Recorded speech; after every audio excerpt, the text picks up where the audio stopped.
We Are ND Nation Podcast, a new era of Irish football with your host, me, Evan J. Thomas, and my new co-host, Dennis Stover, as we will bring you special guests throughout the season. We will go deep with your Irish football coverage in a way that you haven't seen or heard before. Dennis and Evan are just two best friends, lifelong Irish fans, bringing you the best Notre Dame football coverage, analysis, and our opinions on a weekly basis. You can watch or listen to the We Are ND Nation podcast on YouTube every Friday during the season on wearendnation.com.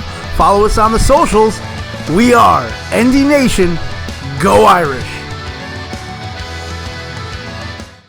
All right, let's rock and roll, Irish fans. Evan J. Thomas here alongside my man, Dennis Stover. And on this week, We Are ND Nation podcast, we will have our takes on this past weekend's 44-0 Snow Globe victory over Boston College on Senior Day. Our preview and predictions of the matchup this weekend, the final weekend of the season against number 6 USC. Our fan questions are back, and we will have our Name That Former ND Players segment with Dennis, and it's a good one. I got a good one. I hope it's a good one. I got to get this week.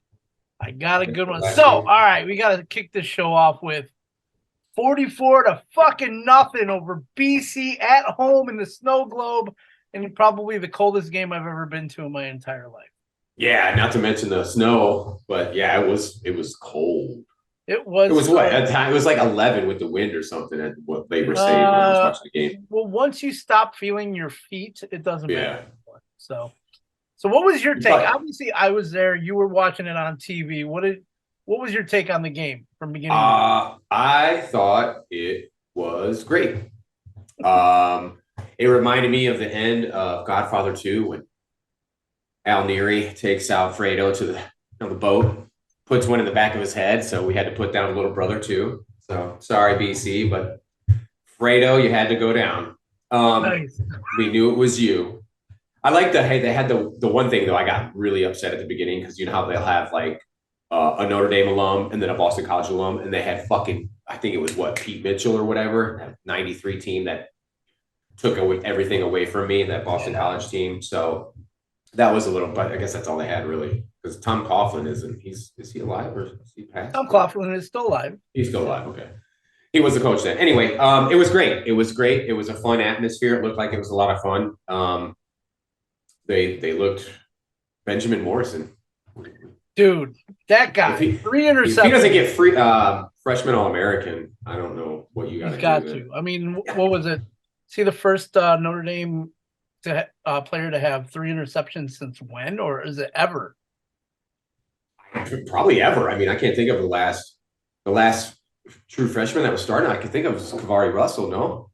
Yeah, Kavari Russell. Or maybe Julian Love might have started some. I have to look. But still, 3 interceptions. But still, 3 picks. I mean, yeah, I can't think of it. Now, how sad were you that Phil didn't start or even play for BC? Especially, I would have liked to see him start after him talking all that shit that he did on Instagram too. He's just really sad about it, you know.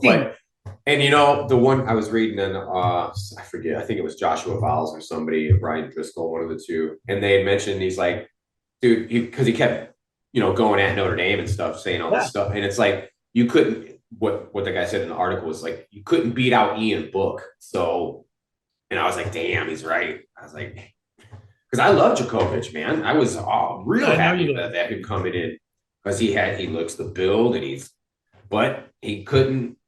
For some reason, he couldn't put it together. And you know, he might have been more physically gifted or athletic than Book, but I mean, he couldn't beat Book out. So there we go.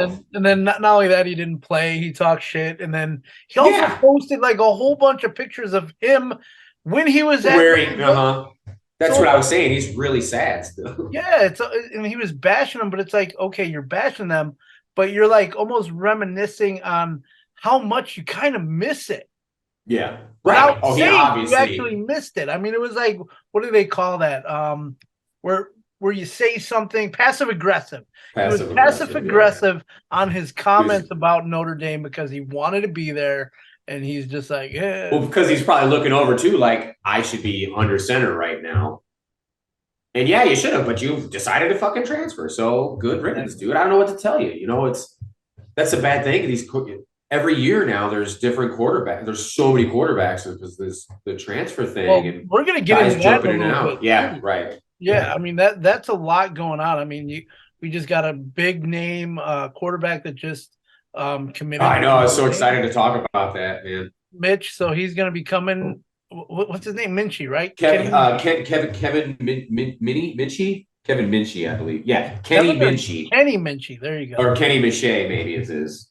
We'd have to be see how it's pronounced. Minchie. I like Minchie. Like very kind of European, kind of French. Well, could be. So, yeah, I was reading about it. I was really excited to hear him. Isn't he the dude that decommitted from Pitt? Yes.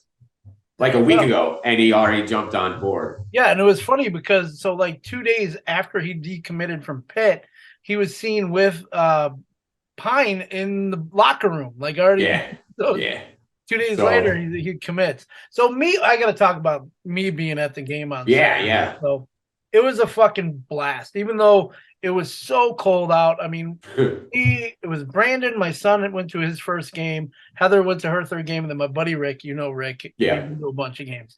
We were so bundled up. I mean, we were like 5 layers deep up top. We had hats on, scarves, all that shit. But our feet still froze. Yeah. That is always going to happen. Plus, they didn't really even shovel the upper bowl again, so there was still some so you're some snow from the day before. So that didn't help. We were in the back corner over by the student section, so right up behind the student nice section. And right after halftime, I mean, we were already winning. What was it? 30. It was 37-0. 37-0 at halftime. And awesome. Brandon and I were outside, and we're seeing the storm coming across the snow. We're like, that shit's going to hit shortly. So we go back in, we sit down. Literally, you see it just come over the wall. We're like, holy crap. And it comes down, it swoops in, and the fans just started going nuts. Mm-hmm. It was the most fun I've had at a game where we blew a team out and it was like that cold. That's awesome. I mean, we were just like jumping around, like everybody was going crazy. So they were throwing marshmallows and stuff, right? Yeah, the marshmallows were being thrown around. I mean, they were basically like softballs by then. Yeah. Because they were frozen. So it was an incredible experience. And like my girlfriend Heather said, she goes, I've never thought I would have so much fun being so frozen in my life. Yeah, that's great. Well, at least it was at least you got the blowout and stuff. I didn't know what to expect because just like I said, the third quarter, but it seems, I guess it's funny because remember when we went like after the Stanford game, we're like, well, they'll be lucky if they're 6-6. And I mean, it looked really bad. It was a horrible loss, but they really got it rolling, man. I mean, there's a very good possibility if they win out, they have another 10-win season. They could. I would love to get a big bowl win. Obviously, they got to beat USC, which we'll get into in a little bit. And then obviously they would have to win whatever their bowl is that they're in. So let's go over some of the stats from this past weekend. So we had Drew Pine was 13-25 for 156 yards and a touchdown. We had Logan Diggs, 15 carries, 122 yards. That motherfucker started from the beginning. 51, first play.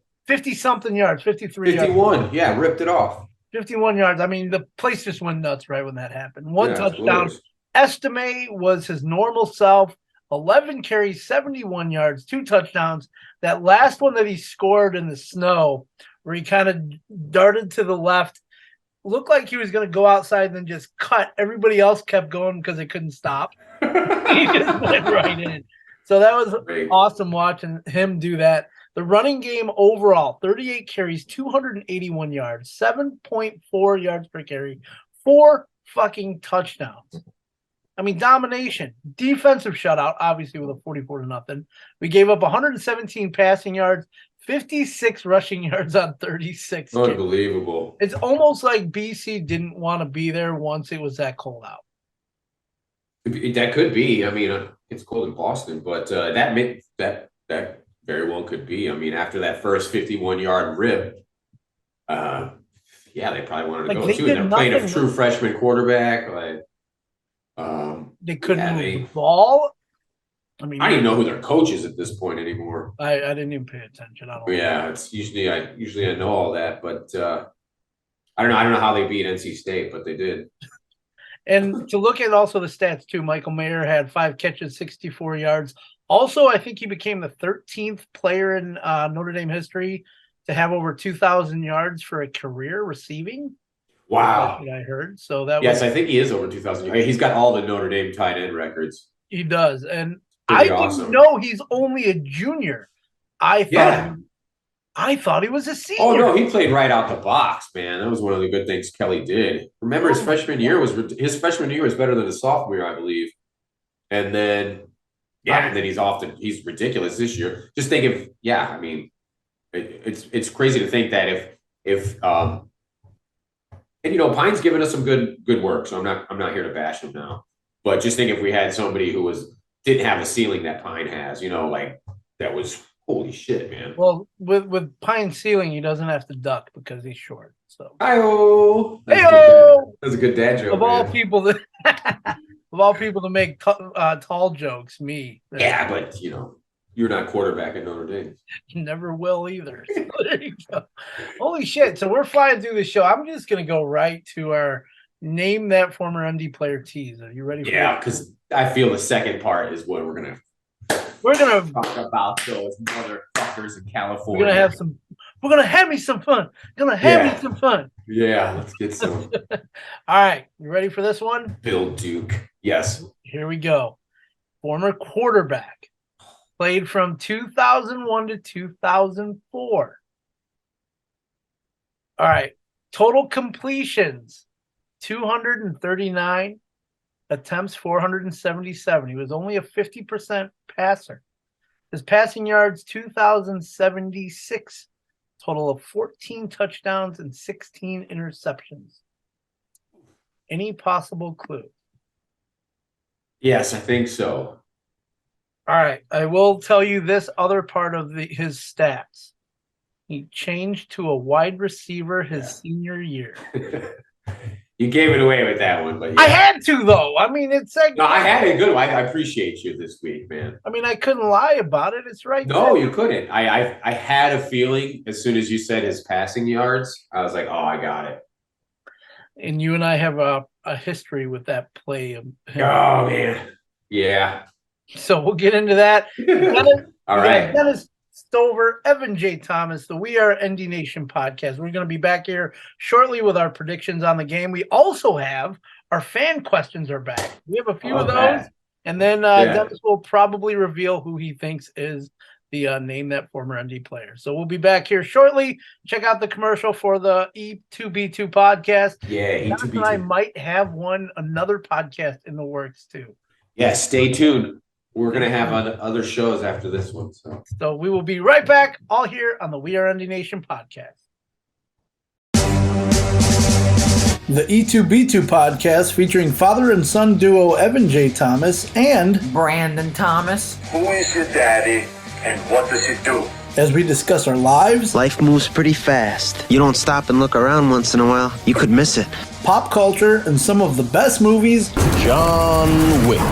Oh yeah, and some duds. Listen to the E2B2 podcast on BadassProductions1.com in the on-demand section under E2B2. I'm funny how? I mean funny like I'm a clown, I amuse you? Or listen to Spotify, Google Podcasts, or almost anywhere you can get your podcasts. I guess you guys aren't ready for that yet, but your kids are gonna love it. Oh yeah, and Brandon, guess what? No. Yeah, we get it. You are my father. All right, back here on the We Are ND Nation podcast, Dennis Stover, Evan J. Thomas, and right before the break, I teased the name that former ND player. So I'm going to do this again for Dennis, and I think he has the answer this week. So let's do this. 2001 to 2004, he was a player. He was a quarterback the first 3 seasons and then transferred to a wide receiver position his senior year. So his stats as a passer, I don't have the stats as a wide receiver, but stats as a passer, 239 completions, 477 attempts, 50.1% completion percentage, with a total of 2,876 yards, 14 touchdowns, and 16 interceptions. Dennis, name him. Carlisle Holiday. Bingo! And what was that? I like Carlisle, man. So what was that big game that I remember the name? I don't really remember the exact play. It was Who's a wide receiver? it was Florida State. It was Florida State, Tarnez Battle. And he caught it. And then right. he scored, he did the tomahawk, and then he chopped it off. I get chicken skin just thinking about that play, man. That was the first play of the game. He rolled out, and because nobody thought they were giving Florida State. Everybody thought Florida State was going to win that game. Was that Chris Wanke? No, I think it was Ward. No, it wasn't Ward. Ward was gone. Ward played in '93. Oh, that was in the '90s. Yeah, Wanke was late '90s. Wanke was late '90s. I can't remember who it was now. To think of it, was it Rex? Who was their one? Chris Ricks or some shit like that, maybe. I'd have to look it up. Yeah, we'd have to look that up. But anyway, all right. Yeah. Yeah, that was a play. And that was against Florida State. That was Yarnez Battle. What was that? In Tallahassee. Was that 70-something yards? He gave the tomahawk, and then no, can't do the tomahawk. I wish the Braves would stop doing the tomahawk chop, honestly. Yeah. We got to. It is kind of lame now. I mean, it is, Well, it's kind of bigoted. It's not very cool. It's like a bunch of white people doing a fucking tomahawk chop. It's a racist ass thing to do. It's really awful. Yeah. All right. So anyway, so we're going to get into our fan questions of the week. We have a few of them today. So we got 2 from one. Yeah, that's cool. And one from somebody too. So that's interesting. I see. So our first question comes from Julian Rosales, who gets me the tickets to the Notre Dame games that I go to. And I love this guy, man. He's got these are great questions. And you got to actually come out to a game next year. I gave you a schedule. There's no ifs, ands, or buts about it. Next year will be 10 years since I've been to a game, so I got to go. Holy shit. All right. So Julian's first question. Even with the recent signing of Kenny Minchey, or Minchay, as we said it might be, and the return of Tyler Buckner, should the Irish look at the transfer portal for an experienced QB in 2023? I think they should kick the tires. I mean, but they really should. There's no harm. They're both freshmen. I know we got Carr coming in, but I guess supposedly some services have knocked him down. Really? Okay. Yeah, you know how these fucking recruiting services are. But hey, Dad, my roommate, and yeah, I think they should definitely look. I don't know who's going to transfer or anything, but there's a lot of guys out there. There's Slovis, there was Williams, there was that cat that went to Jaden Daniels, I think it was. It's playing at, I forget where he's playing at. Anyway, why not? If there's something out there. So you said exactly what I said this morning when I saw the question. Got to kick the tires on somebody. Yeah, somebody that has experience. But the thing is, you have Pine, you have Buckner, you have Minchey coming in. So you got 3 deep and Carr. Well, Carr, I think, is the year after. He's 2 years away. Oh, he's 2 years out? He's a junior right now. So he's not coming next year. Oh, my bad. Okay. So that's why I think we won't keep his. I bet you we don't keep his commitment then. We'll see what happens. I have to look. Are you sure he's not this year? Anyway. Yeah, because everybody was telling me it's not this coming year. Oh, I thought it was this year. So yeah, he's a junior right now. But even with those 3, and even you have Angelini as number 4. Angeli, yeah, I would say you got to look. I'm gonna say you got to look too. And another stat that I heard today too, USC, or was it yesterday? Whatever I heard. USC pulled out 19 players from the transfer portal. Lincoln Round. That's a whole team. They have no team. It's all free agents. What do you think I said? That text I sent you. They're all free agents, man. Fuck. That's why the transfer portal is cool, but this is what's going to happen. Teams are going to start building this way, especially when it comes to the 12-team playoff. Yeah, it's free agency. It's becoming a semi-pro league, and in 5 years, you're going to have these mega super conferences later that. And it's just going to be 50 schools, and that's it. You'll have the SEC, the Big Ten, and then whatever comes out of the Pac-12, Big 12. Yeah, it's going to be a mess over there. Yeah, it's just, and that's it. And it'll just be, it's going to be like semi-pro NFL. It's going to be, I mean, it's not even going to be college anymore. Think about it. Yeah, that's basically what it is. It's semi-pro because they're already getting paid because of the NIL. So there you go. I'm fine with that, but then you got to take the NCAA out of it and stuff. And it's just call it what it is, a semi-pro fucking league, Exactly. And that's fine. It'll be, I don't know. It'll be weird though. It's going to be really weird to see what happens when these mega conferences take shit. Okay, we got ready for question number 2 from Julian. Yeah. Julian Rosales, question number 2. Should Tyler Buckner start in a bowl game over Drew Pine if he is available after injury? No. Okay, because I heard actually a day or so ago that Buckner could be cleared within 2 weeks to play. So why not? I mean, What's the reason? what is Pine? He's 8-1. Yeah, Notre Dame's on an 8-1, starting 0-2, right? Correct. So, he's playing well. Tommy's opened up the play. I mean, guys, obviously the team is responded to him and stuff. Not saying they don't, have, but again, Buckner still is. Granted, he got those snaps against Ohio State and a little bit through Marshall, but he's still inexperienced.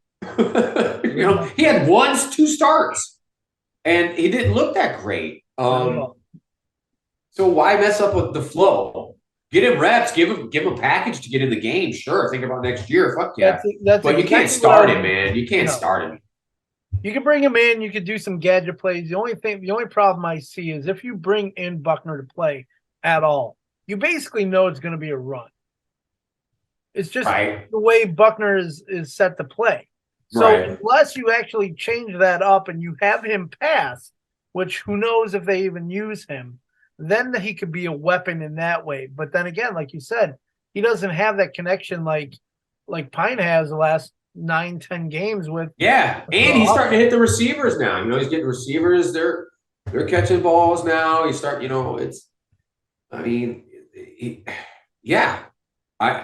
can't really put the third quarter necessarily of the Navy game on him because the O-line just decided not to come out. The O-line, they showed some stat in the second half of the BC game because obviously it was something like the first 5 games or whatever it was, however many dropbacks, he was sacked 3 or 4 times. And then the Navy game alone, he was sacked 5 times in 1 quarter. It's like, what just happened? Like, how do you have these lapses? It's just like complete dumbass. Well, we called it the week before that when it was 2 weeks before that, where they had that third quarter again. That was, they tried to be too cute. Right. And that's what they did against Navy. They tried to be too cute in the second half, and nothing worked. And, they were just blowing them up. Yeah. All right, so we got one more question in the fan questions of the week. So this one comes from Jennifer Pedraza Stover. Oh, sister-in-law. Related to that's Anthony's wife. That they're is in Colorado. I hope they're doing well. Brother's wife actually put this in, and I was like, might as well fucking read it. Why not? Why not, right? So she says, and she didn't say what you, she says, what ya. So what you doing for Thanksgiving this year? I am going to sit right over there on the couch. That's like 5 feet away and watch football. But this year, it sucks too, because this is the first year I'm not going to be cooking. I've been, like the last 4 years, I've always thrown down Thanksgiving. I'll be here getting stoned. You got any friends coming over? Nah, just nothing. Well, I'm sure Chris will be around. My roommate just left. Your lotion, your paper towels, and your DVD. Little pH. Did I say that? I mean, this is what we used to do when we were younger. But anyway, hey, man, it's healthy. Exactly. You gotta have a release. Anyway, so get off of that subject. For me, Thanksgiving this year, I'm going to be at my girlfriend Heather's house tomorrow, Thursday, Thanksgiving, and unfortunately, she doesn't have regular TV, so we're not going to be watching football. Really? It's sad. I mean, is it though? Fuck the NFL, man. I mean, it really Honestly. is. To me, it's always been just background noise during Thanksgiving anyway, because you just kind of sit there and veg out. I think we'll probably end up watching movies. Plus, it's supposed to be 55 degrees tomorrow. So, oh, really? It's that warm now? Yeah, it's supposed to be nice and warm here. I'm bringing it up right now. Yeah, it's pretty warm here 55 degrees. I'm going to be playing football in the morning. So you're going to go do Turkey Bowl still? We're doing Turkey Bowl. We play now with the kids, though. We don't play, Of course you're not going nuts. Remember the 1 year Elijah's ear was ripped off, essentially? I spent the whole day with him at the ER. Poor guy. Yeah, because we played 35 other dudes that, wanted to kill each other. Well, they just wanted it. It was like, guys, what are you, Uncle Rico, fucking living out your glory days, you fucking meathead? Exactly. That's exactly what that is. So, that's going to be our Thanksgivings, Dennis and I, obviously in different cities. But those are our 3 fan questions. I want to thank Julian Rosales and Jennifer Pedraza Stover. Yeah, thank you. Good questions. They were good questions. Now, the fun part of the show. Woo! Number 15 versus number 6 USC at the Rose Bowl, right? No, Coliseum. Coliseum, my bad. Rose Bowl's UCLA, my bad. That fucking armpit of a stadium. So we have that game this weekend. And actually, I have the notes at the top of the board here. Here we go. All right. So Notre Dame is a 6:30 game Central Time, 7:30 good time. ABC. Notre Dame is a 5.5 point underdog. The over/under is 64.5. Holy shit, that's a lot of I'll take the under, man. They don't play defense in the Pac-12. And guess what, Caleb? You got a defense coming to Los Angeles this week. Isaiah Foskey's going to get in your ass, buddy. Look at what Notre Dame did to Clemson. Exactly. And they had the mighty Notre DJ. Dame did to the vaunted North Carolina offense. Oh, right, with Drake May as Heisman. Look what Notre Dame did to the vaunted Syracuse offense and BYU offense when they were supposedly. And they're on the road. So I always have, like, I really hate this game, and I don't think USC wants to play us right now.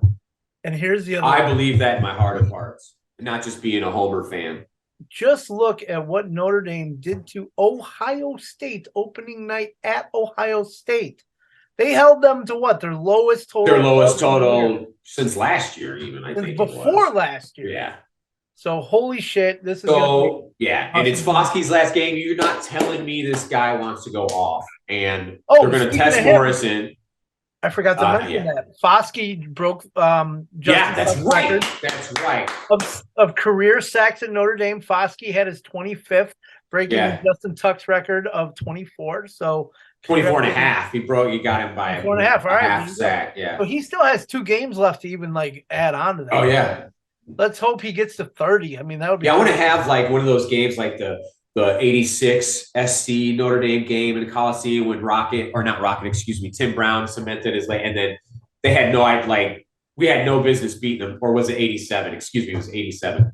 And we had no business beating them, and fucking Brown worked them all up and down. It was great. And I was watching this thing on YouTube also today about the greatest top 10 longest runs of Notre Dame history. There was 7 of them, 6 or 7 that came against SC, long ass runs. So I was like, let's get a couple this weekend. So, okay, that needs to be some hype video that I need to pull up. So yeah, just look on YouTube. I just looked at it today. I'll send it to you. That should be a fun one right there. Oh, that was great. I mean, Caleb Williams is good. There's no denying it. And, I was just going to get to him. So he's a Heisman Trophy candidate. Actually, right now, I think he's positioned as of this moment as number 1 as long as he plays well against Notre Dame. I want to definitely say that. Let's shut his fucking ass down. Let's not give him a Carson Palmer moment, because that's the only reason that motherfucker won the Heisman was the last game of the year. So please, please, please do not let this motherfucker win a Heisman. So what I'm looking at for his stats, and actually the interceptions I have was wrong. 3,400 plus yards, 33 touchdowns. Yeah. I thought he had 3 interceptions. For some reason, I had 1 down here. I don't know why. No, they picked him off a couple times last week. I think UCLA got him. Yeah, so he has 3 that I know of. He has 3 total interceptions. Running back Travis Dye, 884 yards, 9 TDs, 6.1 yards per carry. Junior wide receiver Jordan Addison. He's the one I'm kind of worried about. 51 catches, 765 yards, 8 touchdowns. That dude is a fucking beast. Yeah, no, they're going to get some plays. I mean, it's going to be hard to shut them out. They do have Williams is great, and their offensive line is decent. But again, their defense is weak sauce. And our defense compared to I'll take our defense over their offense, even though they got Caleb Williams and stuff. And I would take our offense over their defense, honestly. I mean, look, UCLA put a point. UCLA should have won a game. UCLA, I was watching that, and they should have won. Chip Kelly pissed that one away. So he did. Lincoln Riley has never impressed me as a coach. He inherited a good team, and he always had these quarterbacks that were always. But you look back now on this court, and they put up video game numbers, but anytime they played in real opponents, they got fucking smoked. The Baker Mayfields and the Kyler Murrays. Jalen Hurts now is decent, but he went to Alabama, so fuck Murray and fuck Baker. Fuck Caleb Williams. So, and obviously, like you said, he won the free agency over the offseason, getting all that talent to USC, because that's just crazy when you can get 19 transfer portal players to your team out of 22 starters. You got 19 of them basically. That's horseshit. I hope recruits are paying attention to this and don't go to fucking university to spoil children.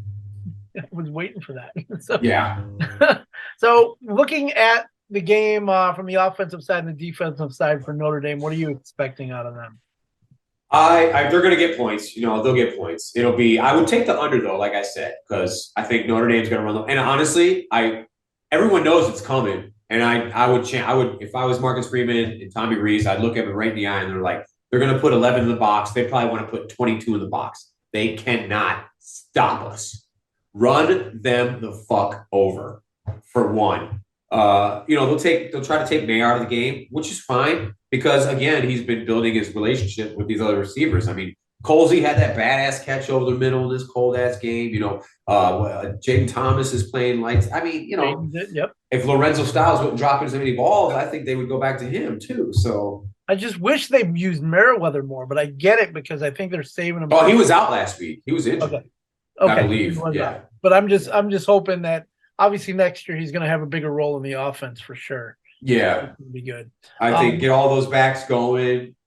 Get Tyree. Maybe we'll see a punt return or something. And last week I think I guaranteed a punt block. That didn't happen for the first time. Yeah, everybody knows it's coming now. So even though the weather was crap, they could have gotten one. I know they were close on one, but I don't think obviously they didn't get it. But what I'm looking at, so over this past game, I was watching the Notre Dame offense, how they were intermixing the three running backs. It was like they would get 2 carries and then they would move another guy in, basically fresh legs at every 3 plays. Yeah, great. And it was absolutely dominating just the way they did that. It's great. Because every guy then is fresh. You're going to have a fresh set of downs. You have a different way you're attacking the defense.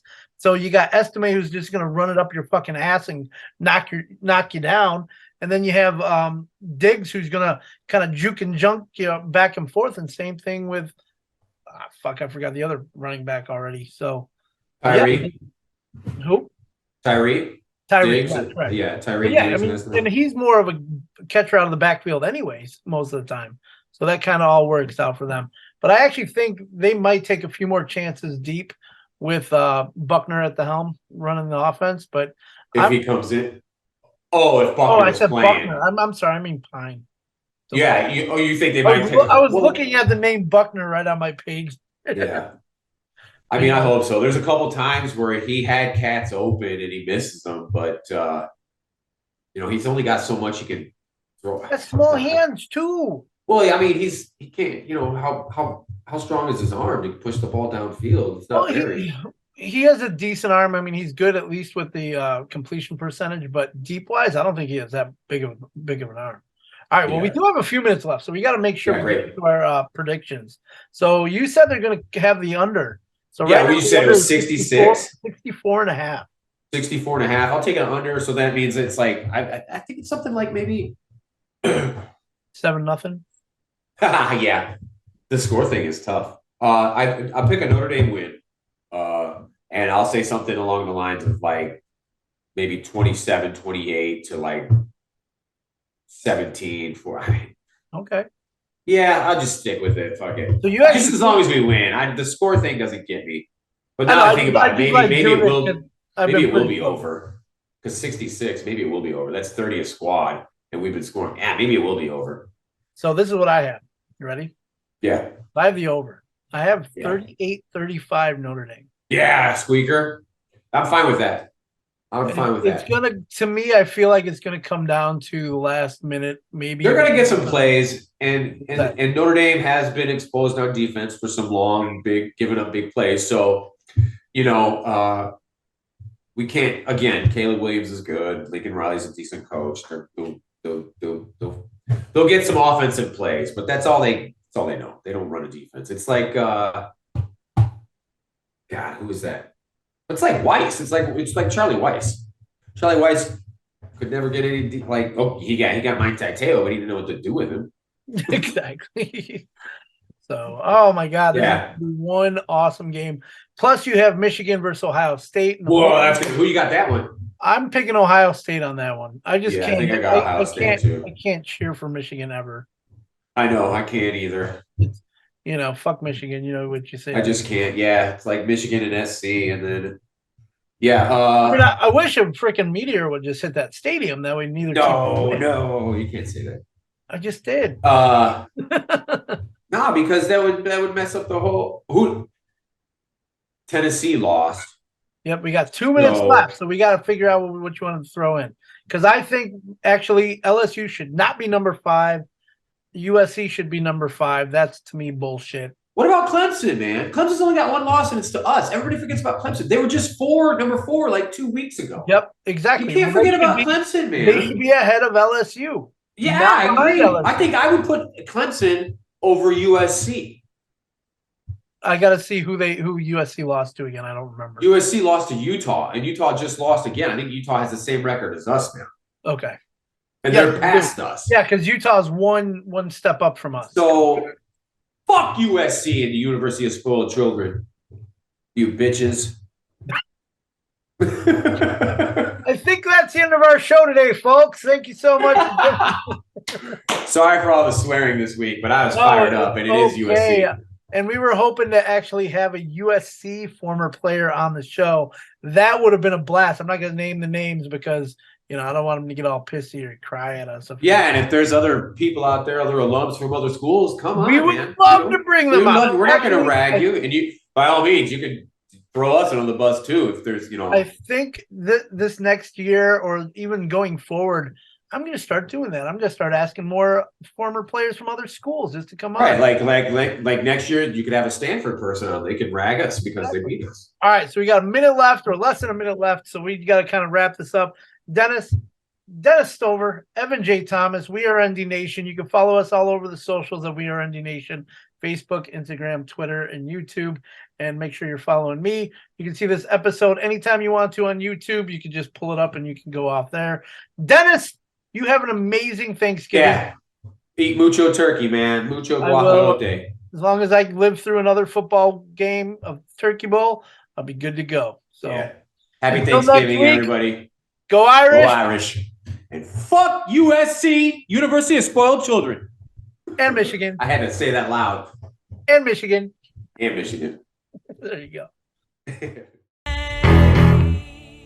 We Are ND Nation podcast, a new era of Irish football with your host, me, Evan J. Thomas, and my new co-host, Dennis Stover, as we will bring you special guests throughout the season. We will go deep with your Irish football coverage in a way that you haven't seen or heard before. Dennis and Evan are just two best friends, lifelong Irish fans, bringing you the best Notre Dame football coverage, analysis, and our opinions on a weekly basis. You can watch or listen to the We Are ND Nation podcast on YouTube every Friday during the season on wearendnation.com. Follow us on the socials. We are ND Nation. Go Irish.